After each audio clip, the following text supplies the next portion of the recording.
balik lagi, ngopi lagi. Lemak tapi lor. Oh, kemarin aku ke kantor agraria, ke sertifikat. Katanya ada layanan prioritas. Aku lah ya deh. Rizky tahu gak? Oh, tahunnya dia tuh. Nah, weh, sini gini. Nah, datang dah dia. Kau bagi, sini bagi, dulu kau tuh. Pak kopi dong, ada pesan kopi. Oh, santai-santai dulu gitu. Jadi apa dia? Layanan prioritas tuh. Yang pertama, yang kedua apa dia? Kalau macam udah kami ni urusan di BPN tuh. Kata ucap susah nian. Oh, ya benar juga kata si Ali nih. Rizky, aku tidak ngerti juga. Coba jelasin juga kami nih. Pak Budi, Pak Ali, memang ada 7 layanan prioritas di kantor pertanahan Kota Palembang.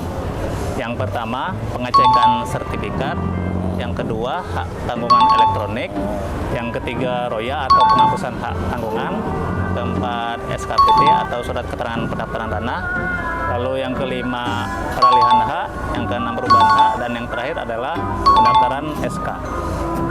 Oh, jadi saya itu. Nah, untuk syarat-syaratnya apa, Bay? Aku juga nak ngurus tanahnya ayahku, itu Rizky. Melok, Bay. Ya sudah melok bang sama gitu, Bay. Ya sudah kalau cak itu, Kak Budi, Pak Ali, untuk lebih jelasnya bisa kita sama-sama ke kantor pertanahan Kota Palembang. Jadi ke sana, Lanjut. Minum dulu tapi. Habis dulu. Pak Rizky, habis dulu, Pak Rizky. Ya.